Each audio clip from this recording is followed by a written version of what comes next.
कुछ रंज में, कुछ गम में, कुछ आहों में गुजर गए। बाकी बचा समय जो गुनाहों में गुजर गए। जो राह पर चलते रहें उन्हें तो मंजिल मिल गई, जो राह बदलते रह गए वो राहों में ही रह गए। धनबाद की आवाम को जोहार सलाम नमस्कार। लाइव इंडियन गार्ड्स से मैं मल्लिका। हवाएं तेज हैं, लेकिन आज हम जिस शख्सियत से इंटरव्यू करने वाले हैं उनकी शिद्दत और जुनून के सामने कम है। लाइव इंडियन गार्ड की कोशिश है कि टॉपर स्टॉक के जरिए जो छात्र मेहनत करके आगे बढ़ते हैं, जो किताबों को तवज्जो देते हैं और उनमें एक पढ़ने का अलग सा जुनून और जज्बा है, क्यों नहीं वो क्या सोच रखते हैं उसको जाने, ताकि अन्य छात्रों के भविष्य भी संवर सके। उर्दू आपको हो सकता है कठिन लगे या हो सकता है आपकी मादरी ज़बान वही हो, लेकिन आज मेरे साथ पीजी यूनिवर्सिटी विभाग के उर्दू के स्कॉलर हैं गुलाम मोइनुद्दीन जी, जिनके लिए उर्दू जो है इनकी भाषा है और उसी भाषा में अगर वो टॉप कर जाते हैं, उसी सब्जेक्ट में अगर वो टॉप कर जाते हैं तो इससे बड़ी बात क्या हो जाती है। तो आज जानूंगी मैं, उर्दू की यात्रा पे निकलूंगी और साथ ही किस तरीके से कोई इंसान, कोई शख्स कामयाब हो सकता है उर्दू विषय के सहारे, सारी तफ्तीश करूंगी। चलिए थोड़ी देर का वक्त जो है वो जाया नहीं करते हैं और अपने टॉपर से मुलाकात करते हैं और जानते हैं पूरी कहानी, कैसे टॉपर बन गए एक साधारण से छात्र। पहले तो बहुत इस्तकबाल है सर। शुक्रिया लाइव इंडियन गार्ड परिवार का कि उन्होंने मुझे अपने चैनल के ज़रिए मुझे लोगों तक अपने ख़यालात पहुंचाने का मौका दिया। पूरे लाइव इंडियन गार्ड का मैं शुक्रगुज़ार हूं। और आपने कई सवाल एक साथ रख दिए कि उर्दू हमारी मादरी ज़बान है, उर्दू से हमारा ताल्लुक़ है। हाँ, ये बात तो सही है कि उर्दू से मेरा ताल्लुक़ जो है वो बचपन से रहा है, इसलिए कि जिस बैकग्राउंड से हम आए वो मदरसा बैकग्राउंड रहा। शुरू से हमारी तालीम मदरसे में हुई, लेकिन मदरसे से और यूनिवर्सिटी से दोनों में एक फ़र्क है। एक असरी तालीम है, एक दीनी तालीम है, जिसको हम लोग अपनी ज़बान में कहते हैं मजहबी तालीम। तो शुरुआत से मजहबी तालीम की तरफ रुझान रहा। उसके बाद कुछ ऐसे हमारे दोस्त मिले जिन्होंने मजहबी तालीम के साथ साथ दुनियावी तालीम, असरी तालीम, कॉलेजेस, यूनिवर्सिटी के तालीम हासिल किए। जब उनसे मुलाकात हुई तो उन्होंने कहा कि नहीं, एक तरफ अगर आप कदम रखेंगे तो आप कामयाब नहीं हो सकते हैं जब तक आप दोनों तरफ कदम ना रखें। तो फिर धीरे धीरे हमारा रुझान असली तालीम के तरफ हुआ, कॉलेजेस किए। उसके बाद जब पीजी में आए तो एक अलग माहौल मिला, इसलिए कि पहले तो ये यूनिवर्सिटी बनी नहीं थी। पीके राय कॉलेज गए। पीके राय कॉलेज में क्लासेस होती थी लेकिन कम होती थी। लेकिन कुछ हमारे ऐसे दोस्त थे जो पहले से पीजी कर चुके थे और वो लोग आगे की तैयारी कर रहे थे, तो उन्होंने कहा कि जहाँ तक हो सकता है आप क्लास कीजिए, शॉर्टकट के चक्कर में ना रहें। और शुरुआत से जब हम लोग आए इस लाइन में, तो इब्तिदान में शुरुआती दौर में, चाहे वो मैट्रिक लेवल हो या इंटरमीडिएट लेवल हो, ग्रेजुएशन लेवल हो, तो कहीं ना कहीं शॉर्टकट के चक्कर में रहे। नोट्स के ज़रिए तैयारी कर लिए, पढ़े, पास हुए। मतलब पहले कोई पुराना रिकॉर्ड नहीं था टॉप करने का? नहीं, पहले कोई पुराना रिकॉर्ड नहीं था, लेकिन ये रहा कि शुरुआत से टॉप 10 में ज़रूर रहे। टॉप 10 में ज़रूर रहे। एक बात मुझे बताइएगा, कब एतबार हो गया जब आप पीजी कर रहे थे कि सेमेस्टर कौन सा रहा होगा जब लगा कि अब मैं टॉप करने ही वाला हूँ? क्योंकि कहीं ना कहीं जहन में आने लगता है अपनी मेहनत को देखते हुए। आपके साथ कब ऐसा लगा? देखिए, जिस वक्त हम लोग थे तो उस वक्त 46 स्टूडेंट थे हमारे बैच में। और 46 स्टूडेंट में तकरीबन 15 से 16 स्टूडेंट ऐसे थे जो मेहनत करते थे। तो फर्स्ट सेमेस्टर में तो पता नहीं चला, सारे लोग मेहनत कर रहे थे और वो 15-16 लोग कंटिन्यू क्लासेस करते थे। तो ये अंदाज़ा नहीं हो पा रहा था कि इसमें से टॉपर कौन होगा। और हमको उम्मीद भी नहीं थी कि हम टॉप करेंगे।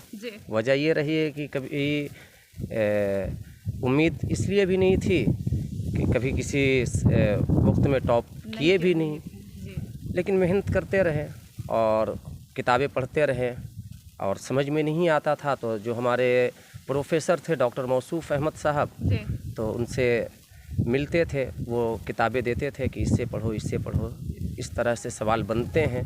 तो उनकी बातों को अपनाए और अपनाने के बाद जब इंटरनल एग्ज़ाम दिए, इंटरनल एग्ज़ाम में भी समझ में वैसा आया नहीं। लेकिन जब फर्स्ट सेमेस्टर का एग्ज़ाम हुआ नहीं, इंटरनल के बेसिक पर नंबर्स दिए गए, तो उस वक्त एक हुआ कि चलो इंटरनल की वजह से हम टॉप कर गए।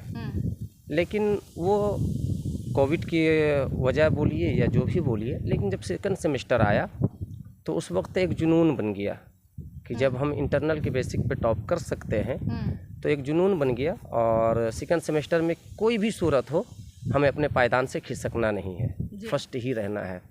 और जब सेकंड सेमेस्टर का एग्ज़ाम हुआ, मेहनत किए, और जब रिज़ल्ट आया तो रिज़ल्ट आने के बाद जो सेकंड टॉपर था और जो मेरा मार्क्स था सेकंड टॉपर से और मेरे मार्क्स में, तो बहुत ज़्यादा मार्जिन था।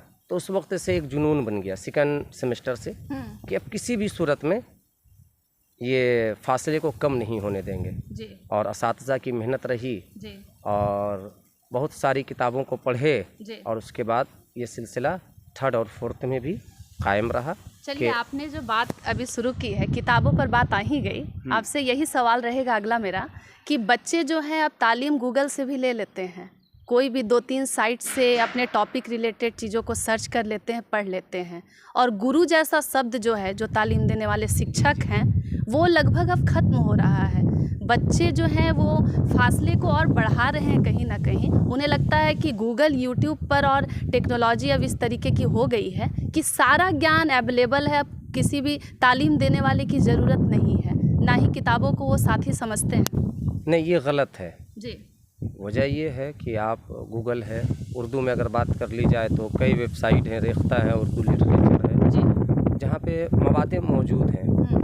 लेकिन जब आपको सिलेबस कंप्लीट करना होगा तो आप वहाँ से नहीं कर सकते हैं, इसलिए कि बहुत सारी बातें ऐसी होती हैं जो सिलेबस में होता क्या है, 3 यूनिट बना दिया गया है, और उस 3 यूनिट में आप सोचेंगे कि सरसरी तौर पर सवालात दिख रहे हैं जी। लेकिन उसके तह तक में बहुत सारी बातें होती है जो आप यूट्यूब से हासिल नहीं कर सकते हैं, रेख्ता से हासिल नहीं कर सकते हैं। जब तक आप शिक्षक को नहीं पकड़ेंगे, अपने टीचर्स को नहीं पकड़ेंगे, आपके टीचर से ही आपके लिए रहनुमाई के रास्ते हमवार कर सकते हैं। बगैर टीचर का आप ना तो यूट्यूब के सहारे ले सकते हैं, हाँ वो एक गाइड है, यूट्यूब एक गाइड है, गूगल एक गाइड है, वो गाइड के तौर पर आपका सहारा दे सकता है थोड़ी देर के लिए।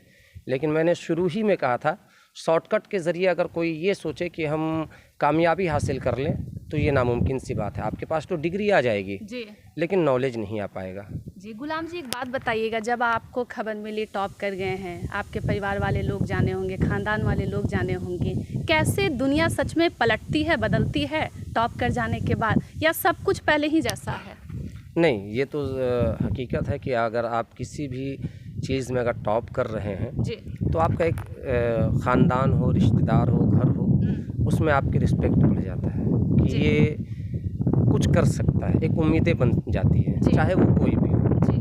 और जब टॉप किए थे तो बहुत सारे लोग थे, तो मैंने अपनी माँ की आंखों में आंसू देखे खुशी के कि इस उम्र में जब ये टॉप किया पीजी में तो उनकी आंखों में खुशी के आंसू देखे, अपने भाइयों के, अपनी बहनों के आंखों में कि एक उम्मीद सी बन गई कि ये कुछ करेगा। लेकिन करना तो है, लेकिन अब ऐसा नहीं है कि अब करने के लिए ज़रूरी नहीं है कि हम यूनिवर्सिटी से जुड़ें, या करने के लिए ये ज़रूरी नहीं है कि हम कॉलेजेस में असिस्टेंट प्रोफेसर बने। अगर आपको करना है तो समाज के उन तबकों में उतर करके काम करने की ज़रूरत है जहाँ पर बहुत सारे ऐसे लोग हैं, ख़ास करके हमारे कौम में, मुस्लिम में आप देखे होंगे कि बहुत सारे लोग, बच्चे ऐसे हैं जो मैट्रिक करने के बाद अच्छे परसेंटेज हैं, 75% है, 80% मैट्रिक के एग्ज़ाम में लाए, लेकिन उसके बाद उनको सही गाइड नहीं मिल जाने की वजह से वो पढ़ाई को छोड़ देते हैं, कामकाज की तरफ जाते हैं। तो कोशिश हमारी ये है, शुरू से ये एक मिजाज बना है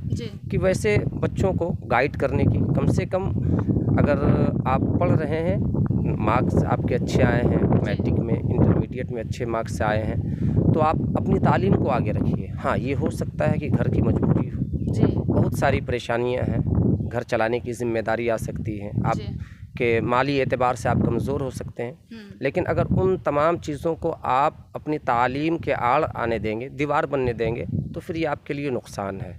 कभी भी आप तालीम को छोड़ करके कामयाबी हासिल नहीं कर सकते। बहुत कम लोग हैं, वो 0.2 से 5% ऐसे लोग हैं जो बगैर तालीम हासिल किए कामयाबी हासिल कर लिए, लेकिन 99.5 से 7% ले लीजिए कि जब तक उनके पास तालीम नहीं रही वो कामयाब नहीं हो सके। गुलाम जी, एक चीज़ और जानना चाहूँगी, उर्दू जो भाषा है जनरली सबको लगता है कि कोई अगर मुसलमान हो तो वही बस उसे बोल पाएंगे, या वो उर्दू की जो अदब है उनमें होती है, मतलब जब से उनका जन्म हुआ है तब से।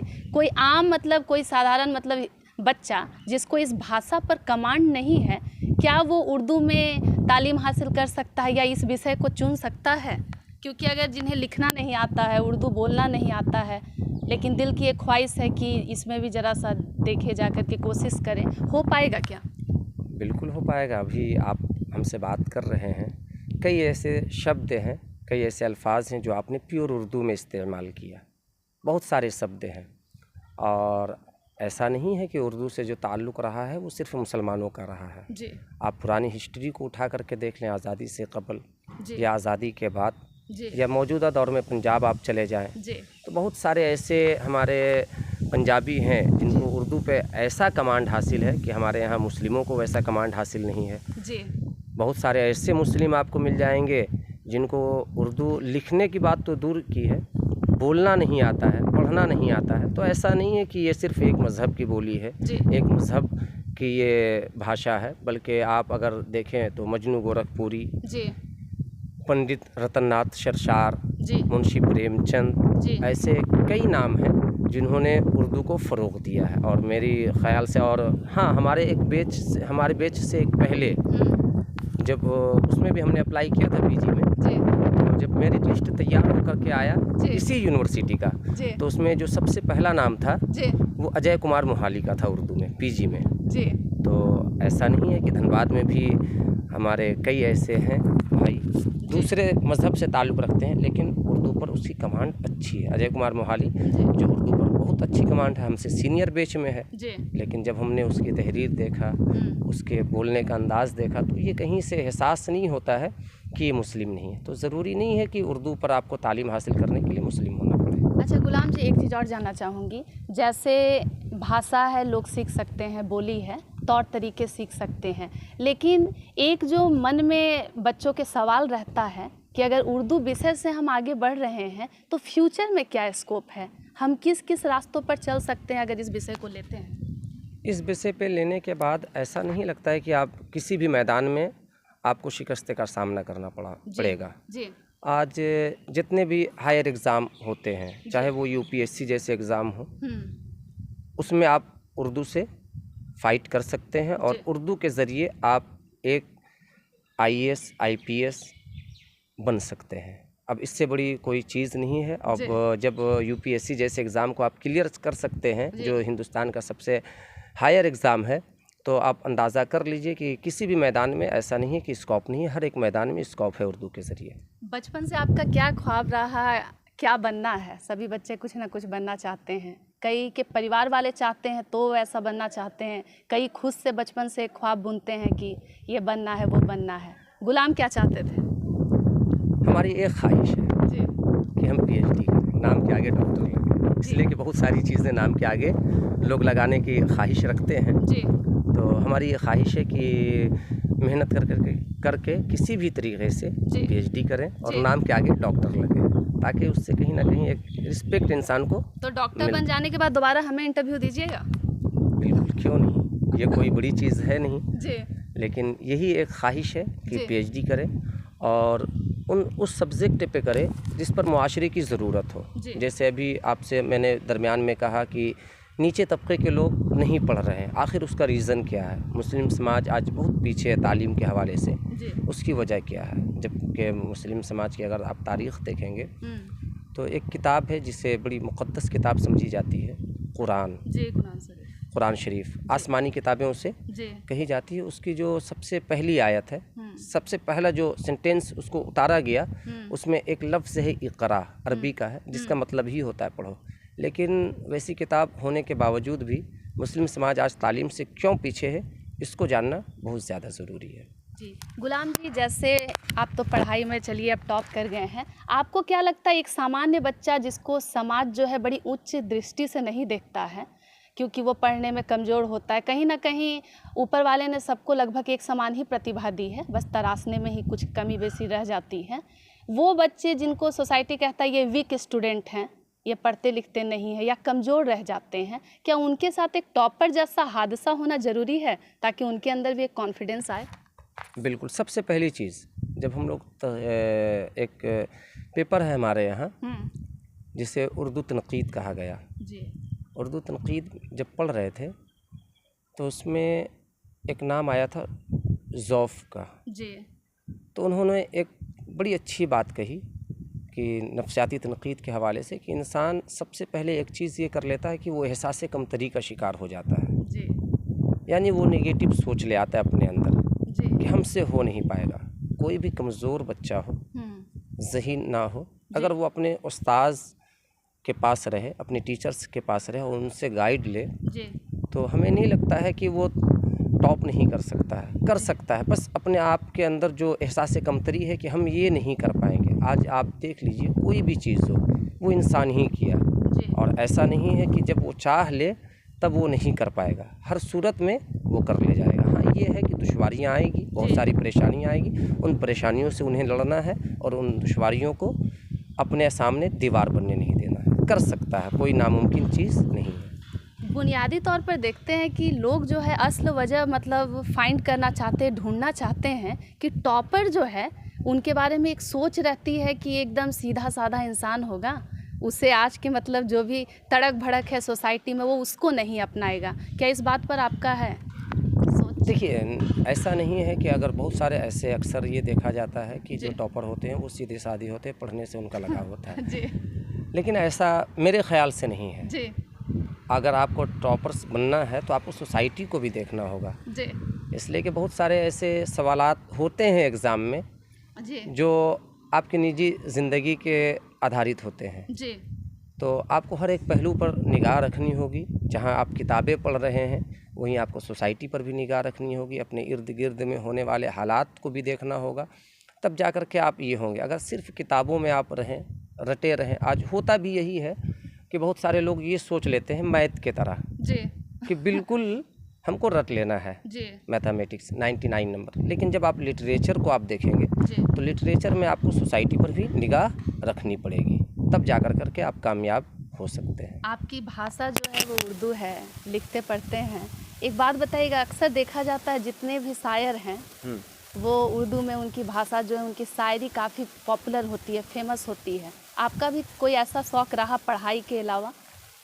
पढ़ाई के अलावा शायरी करने का शौक़ नहीं रहा, बोलने का शौक़ रहा। बोलने का? हाँ, करने का शौक़ नहीं रहा जी। और दूसरी चीज़ है कि लिखने की तरफ थोड़ा सा तवज्जो है जी। कि कुछ चीज़ें हैं जो हमारी भी, जैसे उर्दू में उसको मज़मून कहते हैं, मकाला कहते हैं जी। या किसी की हिस्ट्री हो तो वो लिखने का एक शौक़ रहा, तो थोड़ा बहुत लिखते हैं। कभी कभी उर्दू अखबारात में हमारे आर्टिकल आते रहते हैं। एक अंतिम सवाल रहेगा, जो भी छात्र आपको सुनेंगे हमारे वीडियो के ज़रिए, जिनके अंदर आत्मविश्वास की कमी है, वो बिल्कुल हार चुके हैं, हो सकता है कई लोग पढ़ाई छोड़कर दोबारा पीजी करते हैं या फिर पीजी के करने के दौरान उनके रास्ते में बहुत सारी ऐसी संकटें आती हैं जिससे वो नहीं कर पाते हैं, वैसे छात्र छात्राओं के लिए अंतिम क्या संदेश रहेगा? खुद को इंसान मजबूत कैसे रखे, क्योंकि पढ़ाई जो है बहुत पेशेंस का चीज़ है, एक तरीके से साधना कहा गया है इसे, तो कैसे बच्चे इस पर आराम से अपनी पकड़ रख सकते हैं और पढ़ाई की ओर जरा जिनका रुझान नहीं है, झुकाव नहीं है, वो कैसे ला सकते हैं? देखिए, सबसे पहले तो कोई भी स्टूडेंट हो, कोई भी बच्चा हो, अगर वो तालीम छोड़ता है बीच में तो कोई ना कोई मजबूरी आती है, परेशानी आती है जी। लेकिन अगर उन परेशानियों की वजह से आप तालीम हासिल नहीं कर रहे हैं तो ये सबसे बड़ी कमी आपके अंदर है जी। अगर आपको परेशानी आ रही है, वक्ती तौर पर वो परेशानी है। बहुत सारे हमारे ऐसे दोस्त हैं, ऐसे मित्र हैं जिन्होंने परेशानी को देखते हुए अपनी तालीम को छोड़ दी, लेकिन 2 महीना, 4 महीना, 6 महीने के बाद जब वो परेशानी से निकले तो वो अफसोस किए कि हमें तालीम नहीं छोड़नी चाहिए।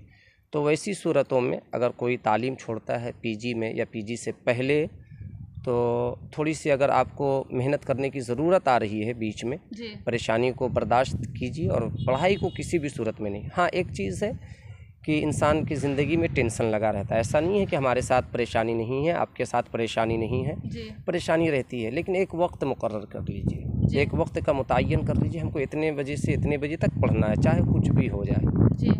हाँ, ये हुआ कि जब जिस वक्त में एग्ज़ाम वगैरह हुए तो ऐसा नहीं है कि परेशानी नहीं आई। हमारे रिलेशन में कई लोग एक्सपायर कर गए, उनकी मैयत हुई, तो वैसी सूरतों में हमने वहाँ भी गया और उसके बावजूद जा कर के फिर सेंटर में एग्ज़ाम भी दिए। ये जो आजकल सोशल मीडिया जो है, इंस्टाग्राम, फेसबुक, बच्चे जो है इसमें काफ़ी लगे रहते हैं, जितने भी लड़के लड़कियां हैं रील्स बनाते हैं। आपको क्या लगता है शिक्षा में आज के प्रेजेंट टाइम में ये सारी चीज़ें जो है टेक्नोलॉजी और जितने ऐप्स आ गए हैं बाधा बन रहे हैं? हाँ, बिल्कुल ये बाधा बन रहे हैं।